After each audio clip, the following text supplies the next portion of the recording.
आदरणीय अध्यक्ष महोदय, गीता में एक श्लोक है, यदा यदा हि धर्मस्य ग्लानिर्भवति भारत अभ्युत्थानं धर्मस्य तदात्मानं सृजाम्यहम्।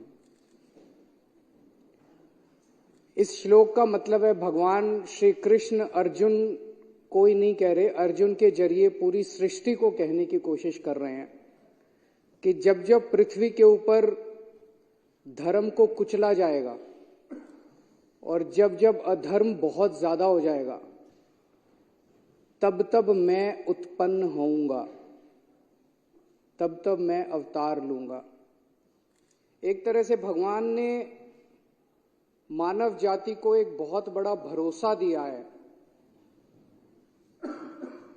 कई ऐसे मौके आते हैं मानव इतिहास में जब अधर्म बहुत ज्यादा हो जाता है, बहुत ज्यादा हो जाता है और लोगों को लगने लगता है कि सच्चाई से कुछ नहीं होगा, ईमानदारी से कुछ नहीं होगा, अधर्म करने से ही होगा। चारों तरफ अधर्म का बोलबाला हो जाता है, आदमी, अच्छे लोग उम्मीद खो बैठते हैं।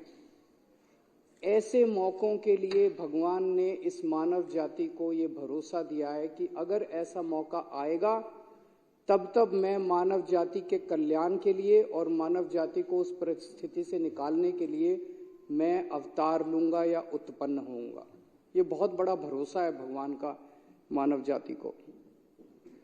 आज हमारे देश के अंदर जो घटित हो रहा है, ये कुछ उसी तरह की परिस्थिति है। चारों तरफ अधर्म का बोलबाला है, चारों तरफ इतना अधर्म हो गया है, इतना अधर्म हो गया है, चारों तरफ इतना अधर्म का बोलबाला है कि लोगों को लगने लगा है, आपस में चर्चा करने लगे हैं कि यार अब ईमानदारी से कोई फायदा नहीं है, अब सच्चाई से कोई फायदा नहीं है, सच्चाई के रास्ते पे चलने से कोई फायदा नहीं है। और लोग देख रहे हैं इतने बड़े बड़े षड्यंत्र चल रहे हैं, इतने बड़े बड़े कुकर्म चल रहे हैं, बड़े से बड़े स्तर के ऊपर चल रहे हैं। जो लोग कुकर्म कर रहे हैं, लोग देख रहे हैं उनकी तो तरक्की हो रही है। जो लोग अधर्म कर रहे हैं, लोग देख रहे हैं उनकी तो तरक्की हो रही है। देश में 75 साल के बाद इस देश के गरीब बच्चों को अच्छी शिक्षा और अच्छे भविष्य की उम्मीद देने वाला मनीष सिसोदिया आज जेल के अंदर है, धर्म जेल के अंदर है। और हमारे देश की बेटियों को, मां बहनों को छेड़ने वाला ब्रजभूषण सिंह सत्ता भोग रहा है, सत्ता का सुख भोग रहा है।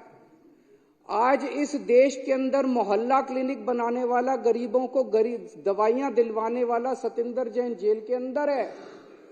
और चुन चुन के इस देश के सबसे बड़े कुकर्मी, सबसे भ्रष्टाचारी हेमंत बिश्व शर्मा, शुभेंदु अधिकारी, मुकुल रॉय, नारायण राणे, भावना गावली, अशोक चौहान, यशवंत यादव, यामिनी यादव, छगन भुजबल, अजीत पवार, प्रफुल्ल पटेल, गोपाल कांडा, पता नहीं इतनी लंबी लिस्ट है। चुन चुन के इस देश के सबसे कुकर्मी और सबसे भ्रष्ट लोगों को अपनी पार्टी में शामिल करा के वो सत्ता का सुख भोग रहे हैं। ईमानदार लोग जेल के अंदर हैं। आज इतना ज्यादा अधर्म हो गया है, चारों तरफ इतना अधर्म का बोलबाला हो गया है, खुलेआम एमएलए को खरीदा जा रहा है। हमारे एमएलए को 25-25 करोड़ रुपए ऑफर किए गए। एमएलए को खरीद के खुलेआम सरकारें गिराई जा रही हैं। कर्नाटक में एमएलए खरीदे गए, गोवा में एमएलए खरीदे गए, महाराष्ट्र में एमएलए खरीदे गए, मध्य प्रदेश में एमएलए खरीदे गए, नॉर्थ ईस्ट के अंदर एमएलए खरीदे गए, उत्तराखंड में एमएलए, खुलेआम एमएलए खरीदे जा रहे हैं। करोड़ों करोड़ों रुपए के काले धन से एमएलए खरीदे जा रहे हैं, सरकारें खुलेआम गिराई जा रही हैं। लोगों का विश्वास खत्म होता जा रहा है धर्म से। चारों तरफ इतना धर्म का बोलबाला हो गया है। और ये जो चंडीगढ़ में हुआ, चंडीगढ़ के अंदर इनके अधिकारी ने वोट में गड़बड़ करके भारी बहुमत से जीतने वाले व्यक्ति को हरा दिया और हारने वाले व्यक्ति को जिता दिया। पाकिस्तान में भी तो यही हुआ। पाकिस्तान के अंदर भी तो रावलपिंडी के उस इलेक्शन कमिश्नर की आत्मा जाग गई जिसने आके कहा कि हमने भारी बहुमत से उन लोगों को हरा दिया जो भारी बहुमत से जीत रहे थे, और उनको जिता दिया जो हार रहे थे। तो ये तो इन लोगों ने हमारे देश को पाकिस्तान बना दिया। 75 साल के अंदर जो इस देश ने अचीव किया था, हासिल किया था, कड़ी मेहनत से इस देश के 140 करोड़ लोगों ने मेहनत करके इस देश के अंदर हासिल किया था और एक झटके के अंदर इन लोगों ने सब कुछ खत्म कर दिया। आज चुनाव जीतने के लिए इनको जो मर्जी करना पड़े करेंगे, ईवीएम में धांधली करनी पड़े करेंगे, ईडी पीछे लगानी पड़े लगाएंगे, सरकारें गिराने के लिए जो मर्जी करना पड़े करेंगे। आज सारे विपक्ष के नेताओं को एक एक एक एक करके ये जेल में डालते जा रहे हैं। चुनाव तो लड़ने के लिए कोई बचेगा ही नहीं। आज इन्होंने अभी थोड़े दिन पहले कांग्रेस पार्टी का अकाउंट फ्रीज कर दिया। अब चारों तरफ चर्चा है अगला आम आदमी पार्टी का अकाउंट फ्रीज करने जा रहे हैं। खुलेआम कह रहे हैं हम तो 370 सीट लड़ रहे जीत रहे हैं। 370 कहने का मतलब यह है इस देश के 140 करोड़ लोगों की जरूरत नहीं है। वो कह रहे हैं तुम जाओ भाड़ में, 140 करोड़ लोग गए तेल लेने, हमें तुम्हारी जरूरत नहीं है और ना तुम्हारा वोट चाहिए, घर बैठना। 370 सीट हमारे पास मशीन है, मशीन से 370 सीटें आ रही हैं हमारी। जिस दिन इस देश के अंदर लोगों की जरूरत ना पड़े, जनतंत्र के अंदर वोटों की जरूरत ना पड़े, देश ही नहीं बचेगा। तो लोग देख रहे हैं इतने बड़े स्तर के ऊपर अधर्म ही अधर्म हो गया, इतने बड़े स्तर के ऊपर अधर्म ही अधर्म हो गया है। जो इस देश के अंदर विपक्ष की सरकारें काम करना चाहती हैं उनको काम नहीं करने देते।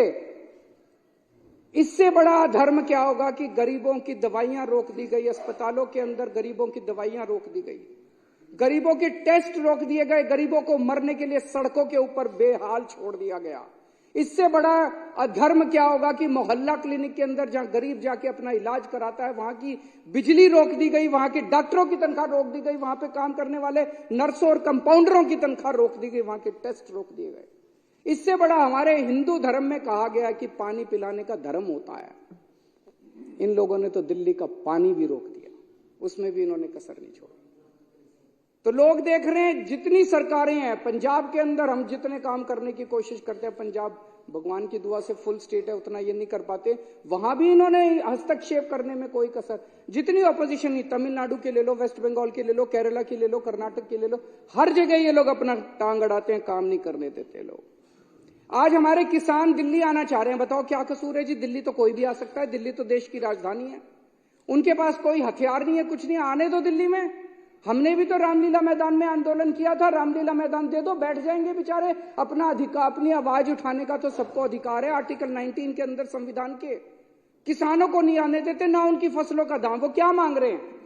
वो कह रहे हैं कि हम जो फसल पैदा करते हैं हमें अपनी फसलों का पूरा दाम मिलना चाहिए। बिल्कुल मिलना चाहिए, फसलों का दाम भी नहीं देंगे, प्रोटेस्ट भी नहीं करने देंगे। आज इस देश का युवा बेरोजगार है, उसको नौकरी देने के इनके पास कुछ नहीं है, दर दर की ठोकरें खा रहा है। व्यापारी बुरे हाल है, महिलाएं, उनका घर का खर्चा नहीं चल रहा, महंगाई इन लोगों ने इतनी ज्यादा कर दी। और एक गरीब दिल्ली के अंदर हम देख रहे हैं कि झुग्गियां एक के बाद एक झुग्गियां तोड़ी जा रही है। तो खुलेआम इतना अधर्म हो गया, खुलेआम इतना चारों तरफ इतना ज्यादा अधर्म हो गया कि अब भगवान ने तय किया कि मुझे अवतार लेना पड़ेगा। समय आ गया जब मुझे उत्पन्न होना पड़ेगा और पिछले मुझे हस्तक्षेप करना पड़ेगा। और पिछले कुछ दिनों की घटनाएं ये दिखाती हैं कि भगवान ने सीधे तौर पे हस्तक्षेप करने की और उत्पन्न होने का निर्णय ले लिया है।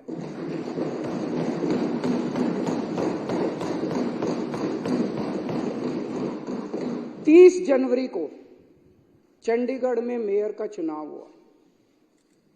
सुबह वोटिंग पड़ी, वोटिंग पढ़ने के बाद एक प्रिजाइडिंग ऑफिसर था, पीठासीन अधिकारी अनिल मसीह, इन्हीं का आदमी था। अनिल मसीह तो मोहरा है, पीछे तो वो हैं, उन्हीं का आदमी था। उस दिन इन लोगों ने तय किया कि आज उस हॉल के अंदर द्रौपदी का चीरहरण करेंगे। उन लोगों ने, इन कौरवों ने तय किया कि आज हम जनतंत्र का, भारतीय जनतंत्र का चीरहरण करेंगे। पूरी प्लानिंग करके आए थे। उसने तय किया कि मैं असली वोटों के ऊपर उनको ठप्पे मार मार के, डिफेस कर करके उनको इनवैलिड घोषित कर दूंगा और हारे हुए को जिता दूंगा। अब वहां पे श्री कृष्ण जी पहुंच गए द्रौपदी का चीरहरण रोकने के लिए। उस कमरे में दिखाई नहीं दिए किसी को, दृश्य थे, लेकिन थे वहां पे। आप लोगों ने अगर वीडियो में देखा हो, वीडियो में वहां जितने बीजेपी वाले मौजूद थे सारे कह रहे हैं कैमरे ऑफ करो, कैमरे। देखे आपने वीडियो? सारे चिल्ला रहे हैं कैमरे ऑफ करो, कैमरे ऑफ करो। कैमरे ऑफ क्यों नहीं हुए? श्री कृष्ण जी वहां मौजूद थे, उन्होंने कैमरे ऑफ किए। इन्होंने पूरी कोशिश करी कैमरे ऑफ करने की, उस दिन कैमरे ऑफ नहीं हुए। ये कोई संयोग नहीं है, ये ऊपर वाले का इशारा है, ऊपर वाले का। इतनी बड़ी दुनिया की सबसे बड़ी पार्टी जो पूरे दुनिया के अंदर, हम तो सबसे बड़ी पार्टी, सबसे बड़ी पार्टी को 5 मिनट के अंदर भगवान ने पूरे देश के सामने बेनकाब कर दिया। जो लोग द्रौपदी का चीरहरण करने आए थे, जो लोग भारतीय जनतंत्र का चीरहरण करने आए थे, भगवान श्री कृष्ण ने उनको पूरे देश के सामने उनका चीरहरण करके छोड़ा। और अध्यक्ष महोदय, उसके बाद की जो घटनाक्रम है, जिस तरह से सुप्रीम कोर्ट के अंदर ये मामला चला, हम लोग अदालतों को मंदिर की तरह मानते हैं। न्याय देना भगवान का काम है, न्याय भगवान देता है।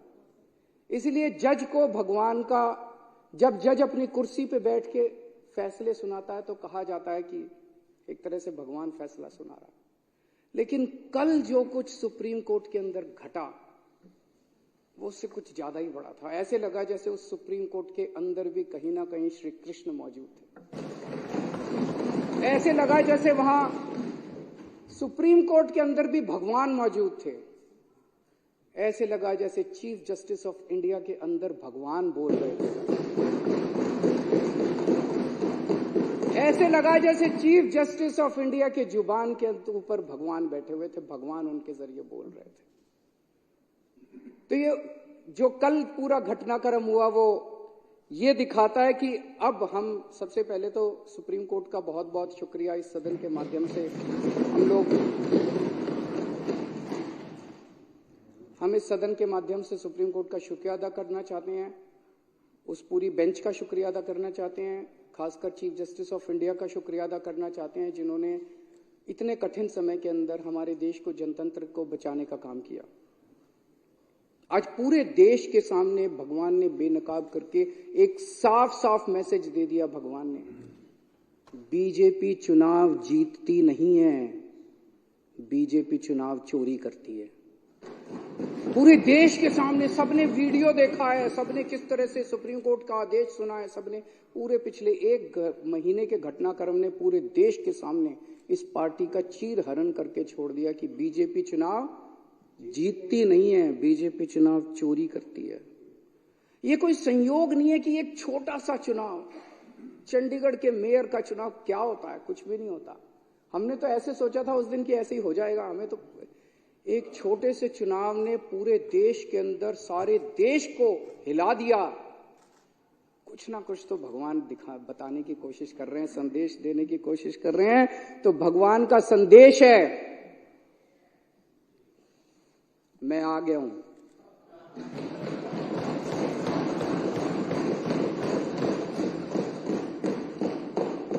बीजेपी पाप कर रही है, बीजेपी अधर्म कर रही है, अब ये नहीं चलेगा। जिन लोगों को लगता था बीजेपी हार नहीं सकती, भगवान ने दिखा दिया कि अगर चंडीगढ़ के मेयर का चुनाव हार सकती है तो बीजेपी देश का चुनाव भी हार सकती है। भगवान ने पूरे देश को एक कॉन्फिडेंस देने की कोशिश करी है कि हिम्मत मत हारो, खड़े हो, तुम लोग एक बहुत बड़े देश के निवासी हो, भारत के लोग एक बहुत बड़ी संस्कृति, हमारा कल्चर 3000 4000 साल पुराना है, डर के मत बैठो, खड़े हो, आप अपना कर्म करो, तुम लोग अपना कर्म करो। कई लोगों को इस देश के अंदर लगता है कि अब तो ईवीएम में गड़बड़ी हो गई, वोट डाल के क्या फायदा है। भगवान कह रहा है बिल्कुल नहीं, वोट डालने जाओ, ईवीएम को मैं संभाल लूंगा। सारे जने वोट डालने जाओ, कोई बिना वोट के मत रहना, वोट डालने जाओ, आवाज उठाओ, प्रदर्शन करो, इनके खिलाफ खड़े हो, भगवान तुम्हारे साथ है। जैसे भगवान ने इनको बेनकाब किया चंडीगढ़ के चुनाव में, भगवान आने वाले समय में भी इनको बेनकाब करेगा और सत्य का साथ देगा। हताश होकर मत बैठो। ये धर्म और अधर्म की लड़ाई है, ये पाप और पुण्य की लड़ाई है। अब आप लोगों को तय करना है कि आप धर्म के साथ हो कि आप अधर्म के साथ हो, आप पाप के साथ हो कि आप पुण्य के साथ हो। जब पांडवों को वनवास जाना पड़ा तो एक बार तो लगा कि अधर्म जीत गया। जब भगवान राम को वनवास जाना पड़ा एक बार तो लगा कि अधर्म जीत गया। जब दुर्योधन का राज्य आया, जब कंस का राज्य आया, जब रावण की अति हुई तो एक बार तो लगा कि अधर्म जीत गया। लेकिन अंत में तो धर्म जीता। आज भी जब चारों तरफ बीजेपी का अधर्म फैला हुआ है तो एक बार लगता है कि अधर्म जीत गया। ऐसे लगता है ना कई बार, ये तो हार ही नहीं रहे जी, ये तो हार। एक बार लगता है धर्म जीत गया, लेकिन धर्म जीतेगा, अंत में धर्म जीतेगा। जो जो धर्म के साथ हैं, जो जो देशभक्त हैं, जो जो पुण्य के साथ हैं, जो जो लोग भगवान राम के भक्त हैं, जो जो शिव जी के भक्त हैं, जो जो हनुमान जी के भक्त हैं, जो जो श्री कृष्ण के भक्त हैं, वो देश के साथ हैं और बीजेपी के खिलाफ हैं। भारत माता की जय श्री राम, जय श्री राम। अब सदन की कार्रवाई